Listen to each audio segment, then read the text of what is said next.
to see people from all over BC attending this, from all walks of life, B2B, B2C, etc. Next slide, Andrew.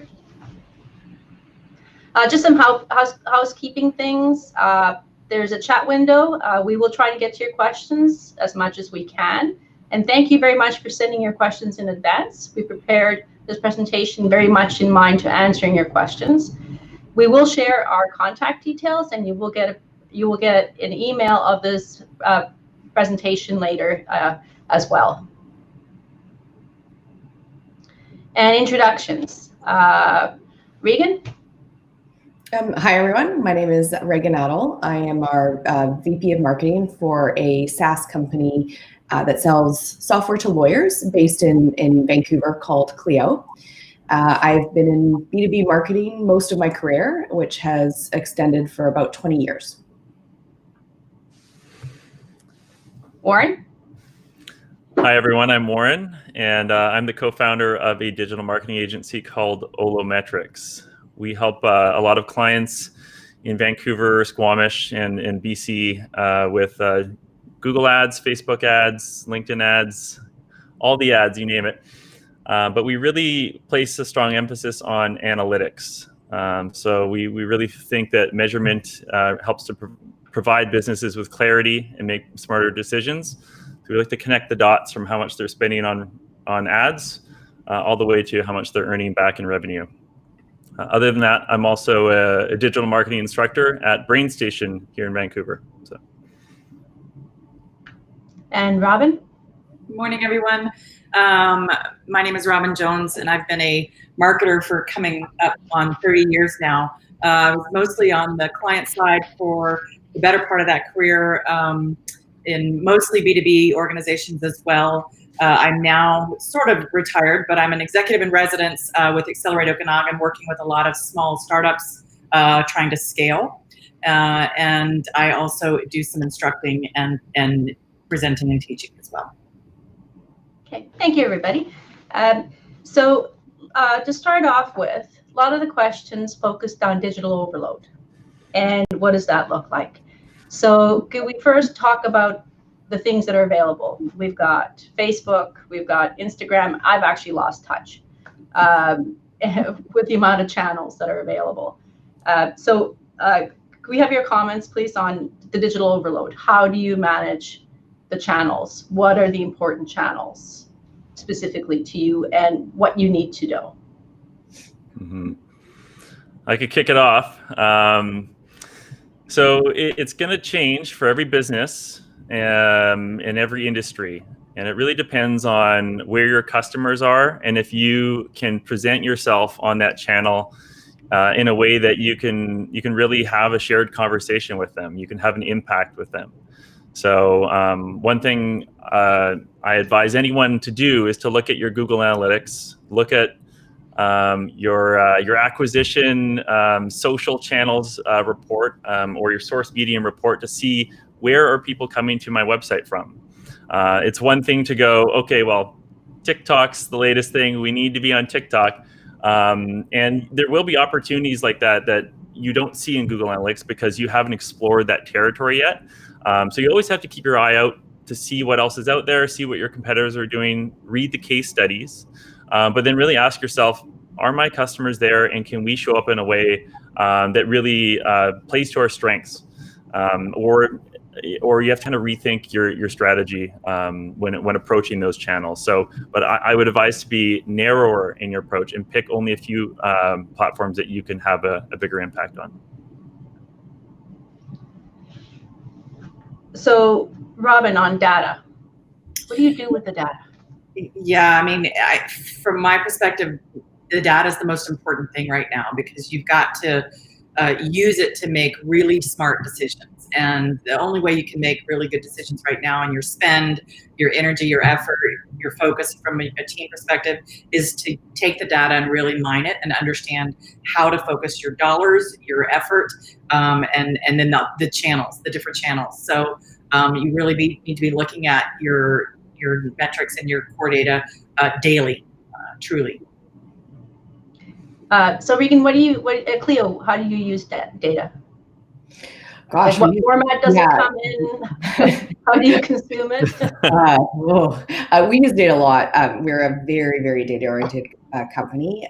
So we use it for work. We actually use it a couple of different ways. One, we use it to understand our customers. So data can tell you a lot about your customer behavior, your customer demographics, the stage in which your customer is in the buying cycle. So you can understand with data if your customer is just trying to understand how to run a business, or if they're actually looking for your particular software.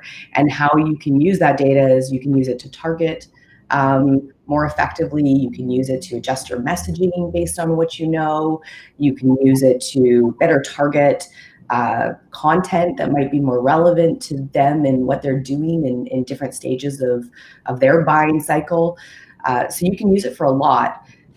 One of the other ways that we use data at Clio, and we use information about what our customers are doing and what they're seeing and how they're using our product to be able to provide best practices to potential customers or to our customers. What do great law firms, in our case, it's law firms that we market to, what do great law firms do? How do they be successful? What makes them successful? And how does that data allow you to better connect with your customers or your potential customers with expertise? Okay, so I'm not in marketing. I'm a tax person. How do you is there a portal, some sort of dashboard you get, and where do you get this data? I mean, what does it cost? It's going to definitely depend on the sophistication of your business. So in my case, larger organization, a little bit more sophisticated on the data side, we have a team, right? Or we have an infrastructure built around being able to understand and mine and deliver this data in a way that we can consume it. But if you're a small business, if you don't have all of those resources and access to that type of information, just as Warren said, like Google Analytics is a free tool. It has a wealth of information around what your buyers are looking for, how they're exploring your website, what ads are they clicking on, and what seems to be performing, what message seems to be resonating. So there's just as many free tools out there as there is, in my case, big infrastructure and people that can help you do that. You just have to know where you are.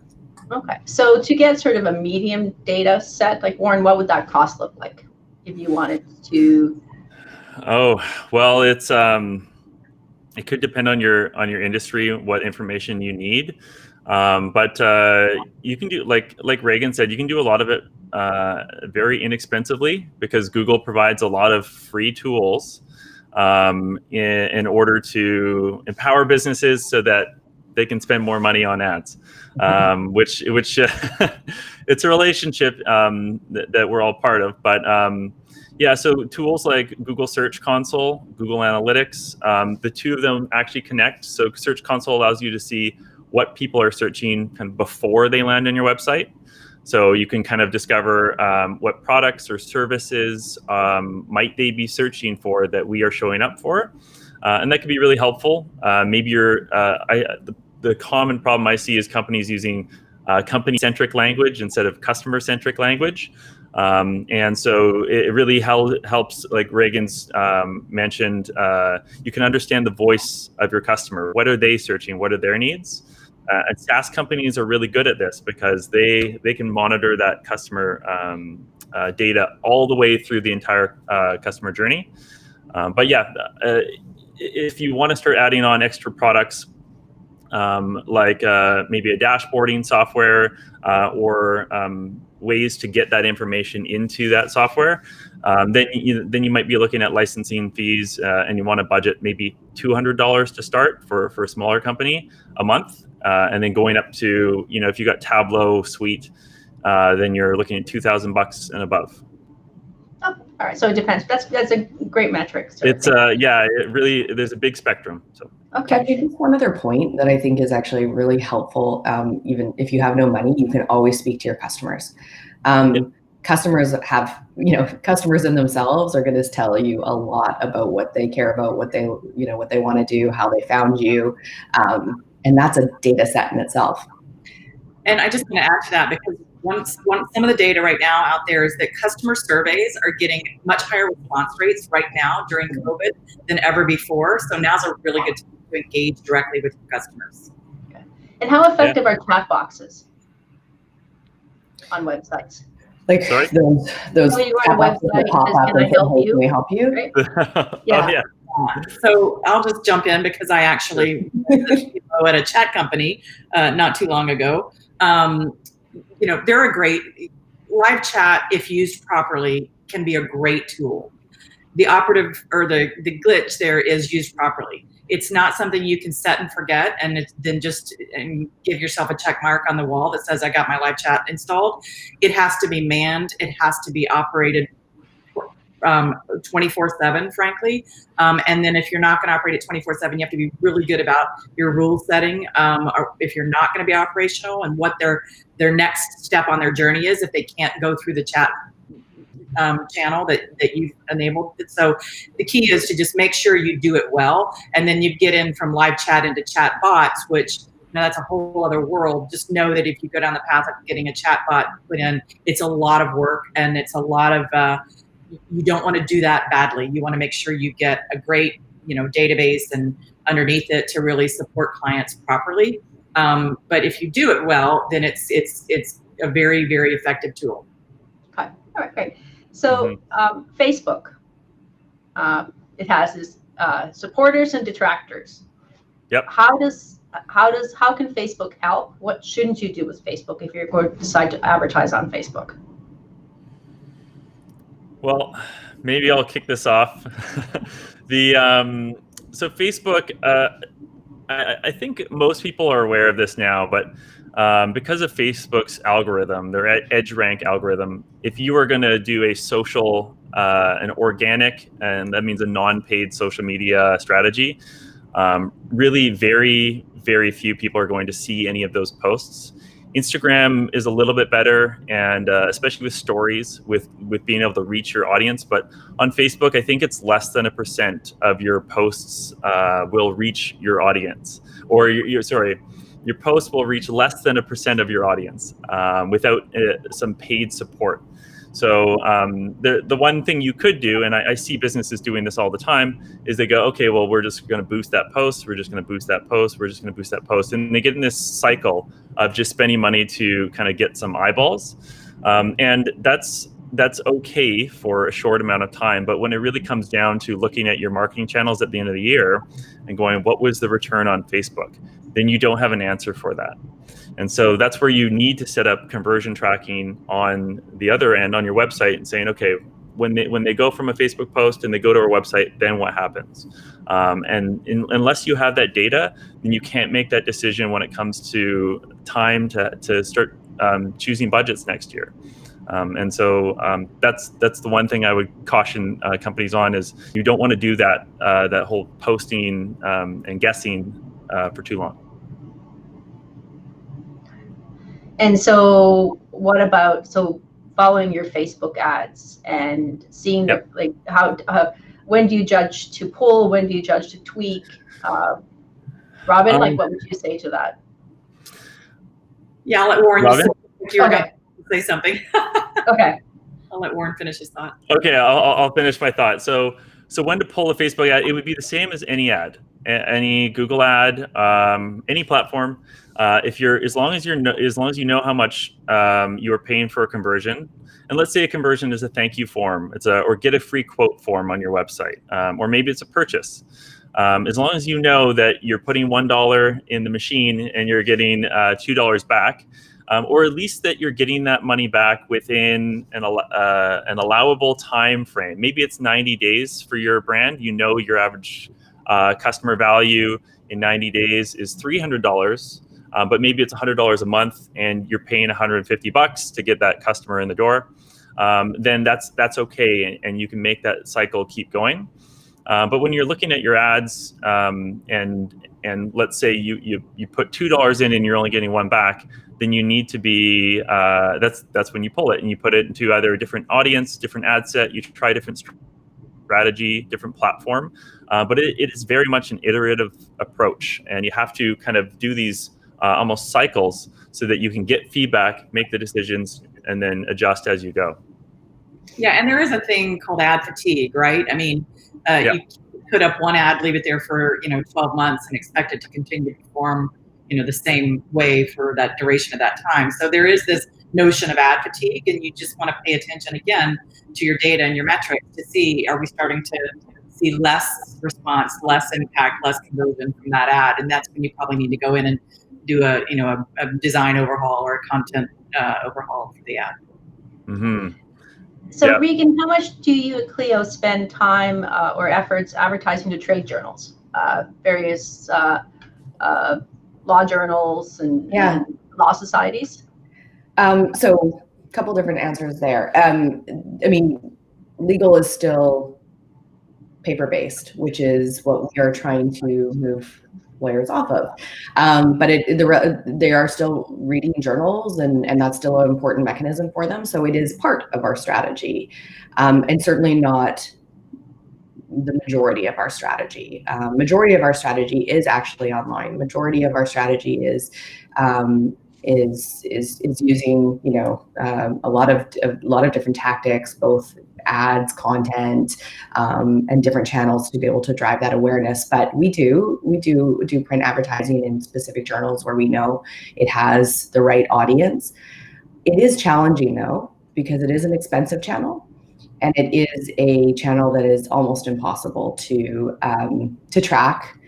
Even if you put your best foot forward and have a unique URL or a unique phone number, you still will not see the type of performance or tracking that you would see in digital channels. And you have to make that decision of whether or not that's okay for you. We do have partners as a big part of our strategy. So you said law societies. So law societies are what they're called in Canada, and bars are what they're called. Bar associations are what they're called in the US. And that has been actually a really effective channel for us because it is a trusted source of information for our audience. So I'm sure there's every industry has, or many industries have, some sort of trusted source that is looked at as a place where information be gathered. They're maybe they're more sided on the best interests of, in our case, lawyers. And we found, again, that a very effective strategy to be able to partner with those people and really provide value to their membership base. To be able to have their support is actually one of the ways that we saw ground in the early days with Clio. Okay. So should everyone go digital, Robin? To some degree, yes. I mean, to some degree, yes. I mean, digital is this, we throw the term digital out, so easily, and it does encompass so much, most companies should have some digital footprint at this point, and one of the things that Regan said that I think is really important, just generally when you think about all of your activities, digital, especially digital, is this notion of the watering holes, right? And knowing where your customers or your desired customers are hanging out, and really making, if you invest a notable amount of time in understanding where they are and focus your efforts, digital is not this big scary ominous thing that you have to manage, because when you really are zeroing in on where they are, it becomes a much more manageable process. But yes, the answer to your question is everybody should have some digital footprint at this point. Especially now with COVID, when there is so much digital engagement. Right. So we started talking about customer loyalty. How important is it? How do you build it? How do you maintain it? What are some of the things you've seen work? Regan, do you have what are your experiences? Yeah. So customer loyalty is I would say the most important thing. And the the best way to build customer loyalty from my perspective is to understand your customers and to understand what they care about, to pay attention to their feedback, and to think about what they need that may be beyond what they're asking for, because you ultimately know the business better than they do in our case, building technology. So we do a lot of customer surveys. We do a lot of customer interviews. We do, we have a customer panel that we have quarterly meetings with. We treat, we do an NPS survey within our product. So we have daily metrics coming in that tells us how our customers are feeling and providing us feedback. We try to understand why they're leaving us. So if a customer does have to leave, there's two ways we do that. One is you can do it on the phone, or we can do it in a survey if they prefer that when they're telling us they're leaving. But regardless, all of these different touch points are ways that we can understand them better, communicate to them better, build for them better, and ultimately create that loyalty. So referral programs, Warren, what have you seen that works in an online environment? Sorry, I was just listening to Reagan there talk about understanding the customers and SaaS. How it's amazing how when people think about SaaS companies and they think about the technology of it's software as a service. I see some of the most empathetic marketers working at SaaS companies because they have such a pulse on their customers from the beginning to the end. And so it's funny, and it's something I guess for people to think about when they think about digital marketing, and they think it's this technology kind of thing that's removed from people. But SaaS companies are some of the most empathetic companies out there that are obsessed with the customer experience at every step. So I don't know. It's just a little bit of a mindset shift when we're talking about digital versus traditional marketing, is that it's still just people, person to person, right? And this is just the channels that they're using right now because our lives have all changed. So everyone's gone to a DaaS model, digital as a service. There you go. So, but I just listening to her speak, I was kind of like, okay, well, it's something that I've noticed from a lot of SaaS companies because Vancouver has such a big tech scene, right? Is the absolute obsession over the product and customer experience when they're using the product. And so it's something that a lot of companies could take away from because they're so busy out there trying to get new customers. And how do we look at our current customer journey and understand that? One of the hardest parts right now and I saw this in the comments, is how do we get new customers? But keeping the ones that you've got, keeping them engaged is they already trust you. They've already bought from you. And so looking at your current customer base and engaging them is always going to be the most profitable marketing action you can take. And of course, we need to fill the pipeline with new business. But it's just something that I think a mindset shift that some people have and companies had to think about during COVID. So I know I didn't answer your question, but I just wanted to bring that up. And I just want to add to that because I think if you had asked me what are the top 3 things you should be doing in the COVID world, customer retention would absolutely be in the top 3, if not the number 1, because right now you need to make it easy for customers to stay with you and to support you because they are your biggest advocates, right? So when you think about getting back to your question, referrals and so forth, if you've got a happy customer base, then you can mine that customer base to help drive new business through referrals, through advocacy, et cetera. So job number 1 during COVID in this pandemic world is to keep your customers close and keep them happy. And if they're struggling to pay for your services, come up with some creative pricing to keep them on board. It will pay off in the end, in the long run, when this is all behind us.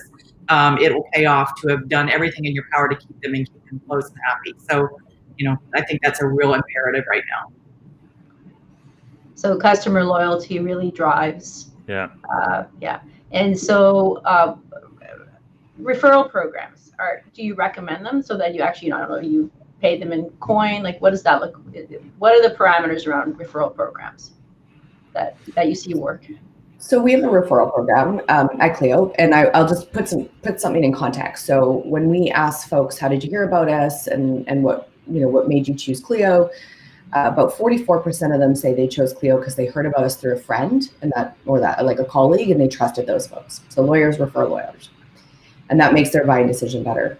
But we have a referral program, and only about 5%, slightly under 5% of our kind of sourced new customers come from that referral program. So you see the disconnect already, is that people are more motivated by wanting to help their friends, their colleagues with something that they're happy with than necessarily getting financially incentivized for it. But there are people that are motivated by being financially incentivized for it, and let's widen the pot. So we have a program that just basically you refer somebody. If those folks sign up, then we'll give you some cash, or we'll give you a gift card, or we'll give you an iPad, or we'll give you subscription dollars off. I mean, it definitely, we've played with them all, and there's some that work better than others, and we've given choices as well. But I think you have to do both, and you should rely on both. Let's rely on the organic referrals that just happen because you're providing a good product, and those folks that want to get incentivized for referring your good product. Right? Mm-hmm. And which brings actually an interesting concept. Online reviews, how important are those? Mm-hmm. Online reviews, now more important than ever. I did a talk on this recently for Small Business BC, talking about my experience when my hairdresser went out of business because of COVID, and how I had to look up another hairdresser in Google, buy the reviews, and then started leafing through the reviews to see who's going to cut my hair, who's not going to cut my hair, and everyone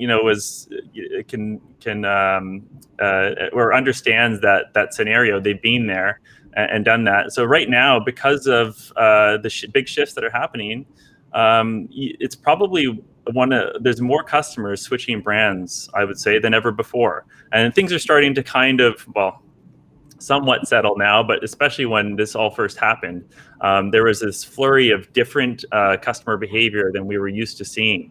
And so where were customers going? Okay, all of a sudden now they're going online, they're looking at reviews. If brands had a lot of reviews, they have a higher chance of showing up in search results. They're going to get a better conversion at the consideration stage. They're going to get more people leaving the next review because they see everyone else doing it. So it really is a full funnel strategy to have reviews. And I'd say it's imperative. So how do you deal with a bad review? Oh, well, you have to address it. You have to address it openly, apologize, state that that's not the way that you usually do business, and then offer to solve it offline. And it's okay to have bad reviews. Robin, maybe you can help with some of that, but with a lot of our customers, they've all run into this.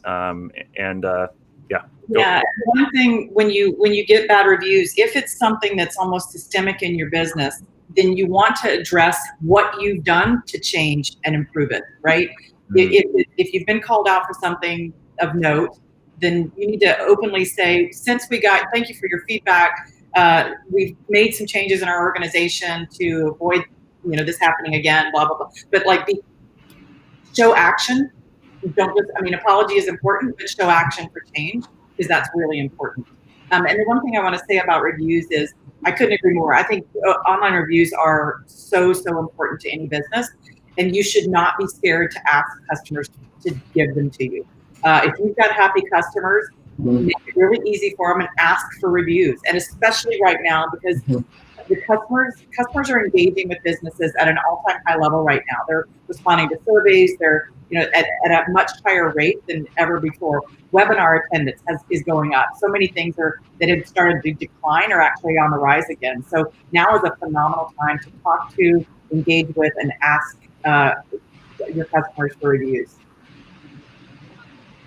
So Regan, how do you do reviews? Do you post yours online, or is it? So I mean, what's interesting in a lot of B2B SaaS like software sales is there's a lot of comparison sites, things like Capterra and Software Advice that have the ¡1 search position. No matter what you attempt to do, or no matter how strong your SEO is in your business, these guys rank higher. So it's actually one of the places where a lot of people go to compare software and understand software, specifically, and more specifically in the later stages of their buying journey, when they're really getting down to the nitty gritty. So yeah, we invest a lot in making sure that our happy customers are talking about us, and making sure that that's represented in some of these channels, and the reviews are plentiful. So we've done it in a few ways. We ask our sales team to engage and ask for reviews. We ask our support teams to ask for a review if they've had a good experience with a customer, solve their problem, whatever. But then we also have an automated email program that links out to review sites that says, hope you had a great experience with X, interaction with us. Would you mind, filling out this review? And people do, and they do at really phenomenal rates. And so we've really been able to, I think quality is the most important. Absolutely. You want to get those quality reviews up there, but to some extent, these review sites also value quantity. And that's why we've automated some of our So there's obviously a software plugin that you can add to your business that does that. Yeah. So that's another technology solution, which is that expensive, or are there different scales? It can be. I mean, there's always different ways that you can do it. So, we use a product called Advocacy that integrates into one of our tools. And maybe that's a little more sophisticated than what other folks need. Sometimes you just need to add a link to your signature already. Yeah, your MailChimp emails that are already going out. I mean, you can do it in a very inexpensive way. Yeah. So one of the issues we're also having now is trust. We've got all this information coming at us. There's fraudsters everywhere you turn, under every rock you look. So now that you're digital, how do you give your customers or potential customers, what are the tools you can use to build that trust with them? What are some of the things you can do on your website that will help with that? Mm-hmm. Well, I've got a story, and it's about reviews. I was just about to tell it, but it actually ties into trust, because reviews are about trust. So with one of our, actually my old employer, but one of our clients, Kintech, when this whole pandemic happened, they were still offering foot care as an essential service. And so they completely switched their business model. It was this one-to-one patient model, and they had masks and gloves and everything. So they were really quick to respond with that. And so we ran 2 ads. One ad was convincing people how safe it was to come in for your foot appointment. And the other ad was we copy and pasted a review from a happy customer that felt safe and put it in the ad. And that one did 10 times better than the other ad. So it's something that it's a social influence factor called social proof. And but you can tell people as much as possible, trust us, trust us, trust us. But it's never going to be as strong as the story that someone else is telling about your business. One of the questions just asked is, how do you know that your reviews are legit and trustworthy and not planted? Well, if they're on Google, if they're on a third-party source, then they are much more likely to be a valid review. It requires a Google account Sure, you can set up fake Google accounts, but a lot of times there'll be a profile there. It'll say local guide, and you'll see that this person is a real person that reviewed other businesses as well. So I think what I wouldn't do is just stick a bunch of reviews on your website and hope that they're going to work. You'd want to use an app. There are apps out there. I think one's called reviewsonmywebsite.com, and there's others. So please don't just pick that one and go for it. But you can actually take your external reviews on Facebook, Yelp, etc., whatever that is, Clutch if you're kind of a services firm, and then you can have that displayed on your website. So I think that's going to bring a lot more trust to that person's visit than just having a bunch of quotes and on like a testimonials page like that used to be pretty popular about 10 years ago. Yeah. I mean, I unfortunately on Wayfair way too much, and I should have bought some stock. I'm kicking myself for that. So, but what I really do appreciate with them is you go in, they've got the reviews, and you can, and they're real. They are, they're real people. At least that's what Wayfair says. And good as some of my posts are there, and they are very good about like the honesty level. And so I mean, I use that all the time on Wayfair. Of course, that's a very large website, so it's for the smaller businesses, like Robin, the ones you're consulting, how are you helping them build that trust and that caring? How can companies show that they care? Yeah, and I think that speaks to one of the other opportunities right now in this pandemic world of rethinking your brand and your brand story and your brand message. And I think aligning with some important things happening in society, whether that's healthcare, health and safety, Black Lives Matter. There's climate control. There's so many things right now that the brand can really start to embrace to build up a sort of another level of credibility in the minds of buyers. When it comes to the brand and as it relates to trust, right now is the opportunity to be there for customers, right? And everybody is struggling one way or another. I mean, it may not be that the business is struggling, but you've got kids at home who are struggling with school. Everybody's struggling somewhere. So right now is an opportunity for brands to step up and really be supportive and really relevant for their clients, for their customers.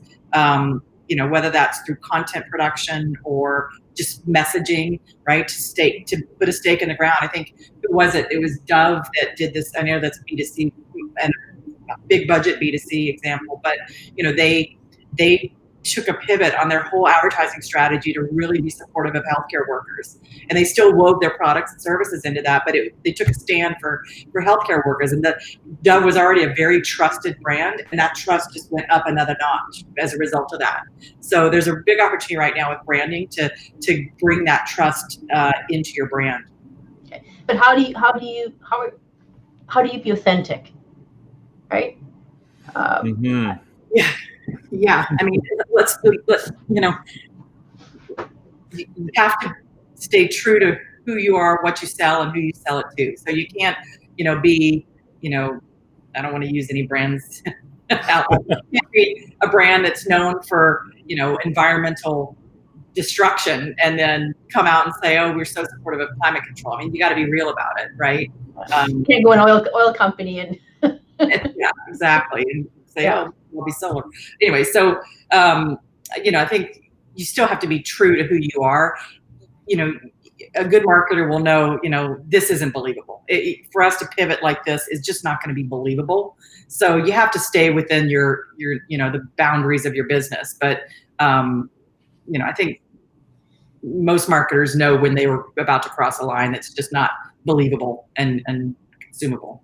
So how important is it then to, let's say you choose a Save the Frogs, save the rainforest frogs. How important is it for you to make sure that your employees, your whole chain, buys into it? And how do you engage in that? Because that's an internal marketing. Mm-hmm. And I'll let somebody else speak. Reagan probably has some good comments on this, but it has to be true to your values. I mean, your business has core values, whether they're on a wall, framed on a wall, or just an undercurrent in your business. So your business has certain values, good, bad, or otherwise, that you need to stay true to. Yeah, I mean, I would just 100 plus that. And we've done a few things like this during COVID where we offered a fund. It was a $1 million fund that we were putting out into the industry and said, if you need help during this time, we're going to offer you help. And whether that was to our customers, for offering them like free months because they were just not going to be able to get clients in the early days, or that was to a legal clinic that maybe needed some cash to be able to, move their operations to home. We announced that in the early days of COVID. And what made it really easy to get our internal employees to understand that is they had already bought into our mission, and our mission at Clio is to transform the practice of law for good. And that wasn't a totally odd or weird thing for us to do, to think customers first, industry first. We've got to get through this in order to understand, to be successful, when this is over or in years to come. And so it didn't actually require a lot of internal marketing or a lot of internal buy-in. They could connect what we were doing to the mission, to the behaviors that we had exhibited before. Mm-hmm. And I think that is where you ultimately want to strive to get to. If you're in a place where maybe this is the first time that you've done it, or you don't have as ingrained, values in your company, talk to it. Share with your team members, your company, why you're making these decisions, why it's important. Allow for questions, allow for dialogue around it. And when you do that, I think you really do see, and if you're doing it with the right reason and with positive intent, you're really going to get that buy-in naturally. But allow that time for discussion if it's not as ingrained. So it has to be part of your ethos. It has to be. You have to walk the talk. Yeah, and your customers are going to notice that too, right? Or your market. That authenticity and that connection that Robin was mentioning. Your internal employees, but can see it, but your customers can see it too. Yeah. Okay. Mm-hmm. There's a great question that how do you stay strategic when things are changing so rapidly? And arguably now with COVID numbers going up across the world, we're going to be in this for the next year. So if you're leading the marketing efforts at a company, how do you choose long term? What do you change short term? What are some of the tricks and strategies you could help people with that? Like, how do you choose a long term goal right now? I mean, yeah, I could maybe kick that one off. I was also speaking to this at another Small Business BC webinar, and talking about the idea of kind of waterfall project management versus agile project management. And this is pretty, Reagan might know about this, because this is pretty common in the software development stage, I guess. And the theory is, I guess, with waterfall project management, you're planning out long term. It's kind of like Gantt chart style thinking, where you're making plans, 3-5 years from now, and a lot of little steps along the way. And the reason why software companies switch to agile methodologies is because projects were getting delayed, and the market conditions were changing so fast that they would start creating products that the market didn't need anymore. And so they switched to agile methodology so that they could come up with quicker iterations, get feedback, and then pivot, and then make improvements and progress on the things that they were working on over time. And so I was kind of advising business owners and companies to think about this with their marketing plans. You want to have that 5-year vision. You want to have those big, hairy, audacious goals. You want to break it into an annual vision for your company. But when you've got your marketing campaigns and you're planning your 200,000 brand campaign 6 months from now, and pouring all of these resources into creative assets and productions, you could be left flat-footed with this isn't relevant anymore. So you want to be focused on how can we do something, launch it, get feedback quickly, and hopefully get ROI quickly, so that we can learn and then make the next one better, without hopefully losing sight of or detracting from the value of your brand. So not slashing and discounting everything just to get short-term gains, because as you say, Katri, we'll probably be in this a little longer than we all expected. But there's other ways to do it: partnerships, buy local, creating fear of missing out from people, creating something unique and special that they can take advantage of right now. And it doesn't always have to be a discount. Yeah, and the one thing I want to say about that, Katri, is for some companies, the strategy right now is to stay in business, right? So the answer really is it depends on where your business is. I mean, if COVID isn't having an enormous impact on your revenue, and it's not going to be difficult to weather the storm, then sure, keeping that longer term, strategy in mind is definitely important.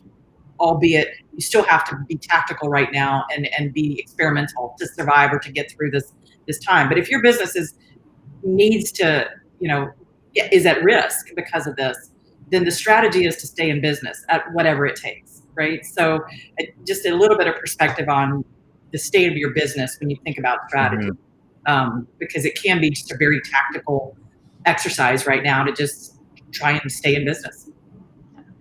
So on the spend, should a company during we're having a K recovery as far as a recessionary recovery, and we're going to be in this. So should a company cut back on marketing, because it is a top line expenditure that you don't necessarily see the return on? What is your experience from the previous ups and downs with companies when they cut back or increase their marketing during this kind of flux? Yeah, I'll kick it off, but most things that you read will say now's the time to spend, right? It's a good opportunity to spend, and right now that can make the difference in the business's success. And I do agree with that to some degree, but you have to be real about what you can afford to do. And so, more importantly, from my perspective, is yes, you should continue to spend if you have the dollars to do it, but you need to really be focused on that spend. And a lot of companies, prior to COVID, you would just have blanket spend around advertising or whatever. Some might work, some might not, but you had enough budget that it didn't matter. Now I would really be getting, rifle focused as opposed to a shotgun, and just really zero in on those channels that are going to provide the most return. But I do think, spending right now, if you've got the budget, is a good thing to be doing. Mm-hmm. I could probably add to that a little bit too. When Katri, you were saying, how much do we spend, or how much do we do marketing? I think people are really talking about advertising costs, right? Marketing is something that the company should never stop doing. But with their advertising costs, it kind of comes back to knowing your numbers, knowing, how much are we getting out on the back end of our ads. And if you do know that you're spending money, you're spending $1,000 and getting $3,000 back, and you're getting it within 30 days, then why not keep spending, right? But you need to have that information, like Robin said, being laser focused on those platforms versus just, we're just gonna use the budget because we've got it. And so you need to know and get that feedback either on a daily, weekly, monthly basis, so that you can take that to other stakeholders and say, actually, we can double down on spending here. So Reagan was talking about referral sources. Now we've got this whole other category called influencers. What are they? How do they work? How much do they cost? Robin? Well, first of all, they can cost anything from nothing to millions. So it depends if you want, Kobe Bryant or sorry, Michael Jordan or somebody like that versus, somebody who's just influential in your smaller community. So, influencers are people who have reach. So they, through their own personal channels, they can reach a whole lot of people, ideally people that you want to sell to. So what I will say is don't be afraid to ask for influencers. Look at your customer base, see which of them are really active socially and have, whether they're speakers on, speaking circuits, or they've got a big social presence, or whatever if they've got some kind of reach, and they're happy customers, reach out to them. They could probably happily be an influencer for you if they're happy with your products.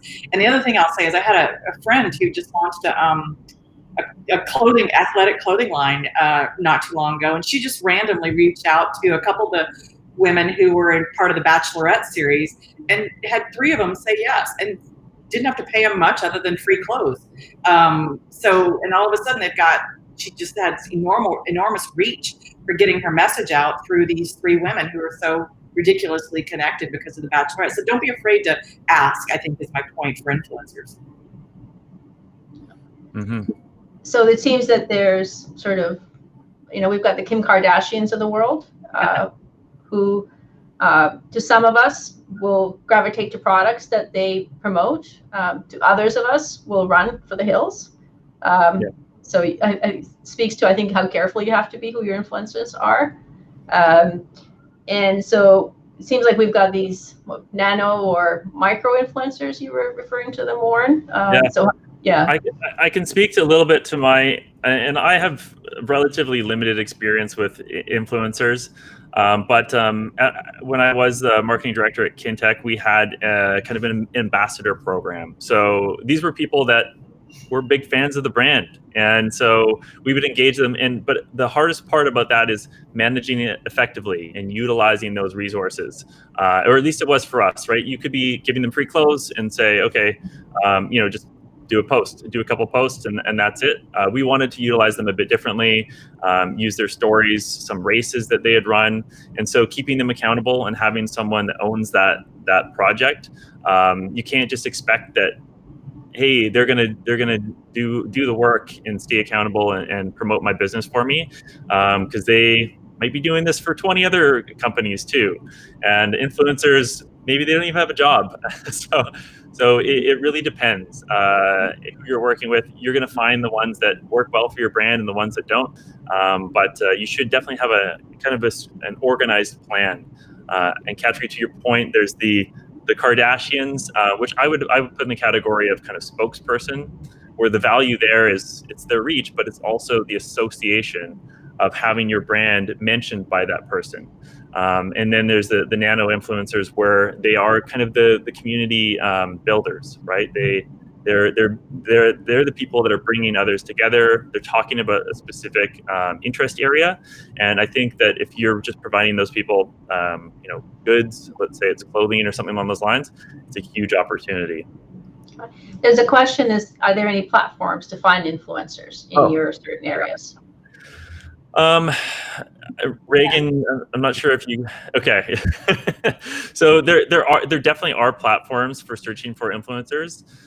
Some of them can be very expensive, and but I will say there's one tool called Social Audit Pro, which is free, at least for a couple searches, and it allows you to see how many bots someone has on their profile. So if you do have influencers approaching you and saying, "Hey, I've got 20,000 followers. If you pay me this much, I'll promote your products." Just run them a scan through Social Audit Pro and see how many of those are fakes, and then you'll be able to make a smarter decision about whether that's worth the money or not. But other than that, I would just Google influencer search platforms or something along those lines, and you'll find it helpful. Yeah, there's tons of them. Yeah. So yeah, no, it's. I mean, I do find it interesting. I can't remember that there was a couple who adopted a child, and they were major social influencers, and then for whatever reason they de-adopted the child, and what a backlash they had. So how careful you have to be who you choose as your influencers, because it can really backfire on your brand as well. So you have to be careful with that.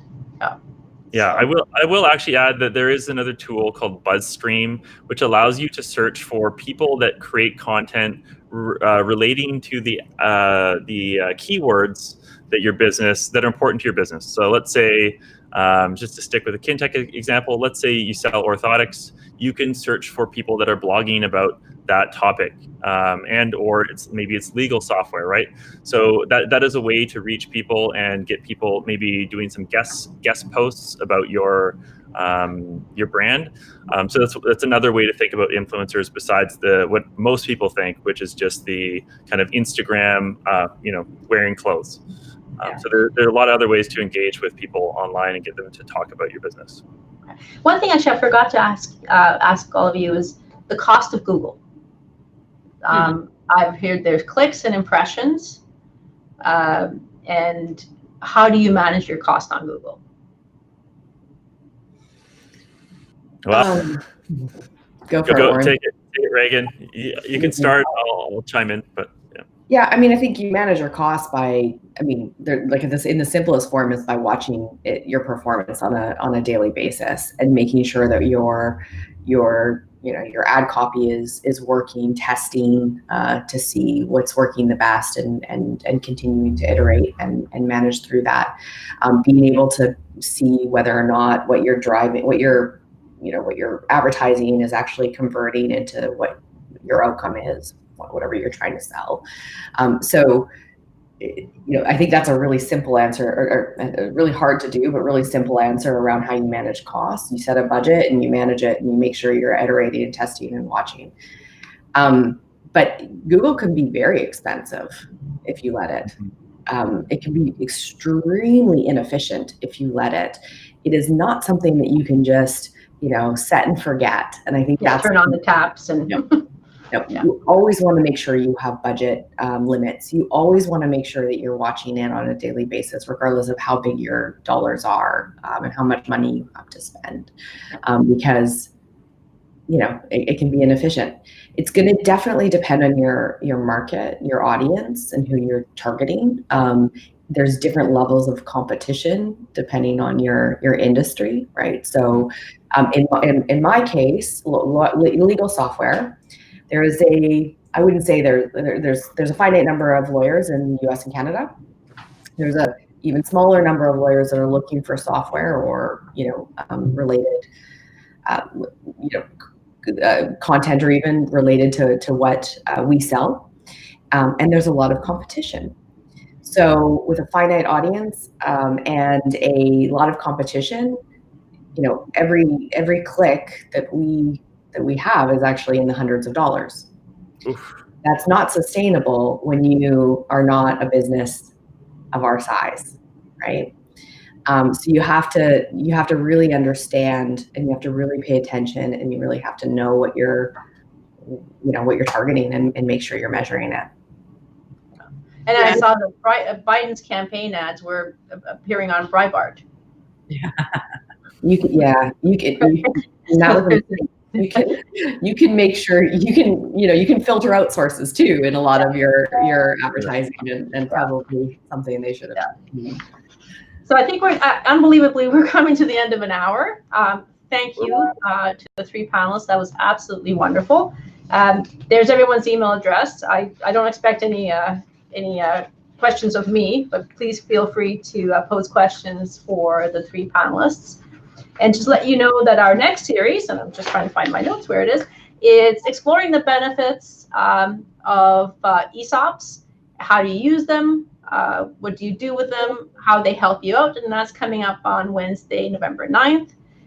It'll be a great topic. Another way to encourage your employees, much like we were talking about encouraging your customers and potential customers. So thank you very much, and have a wonderful day.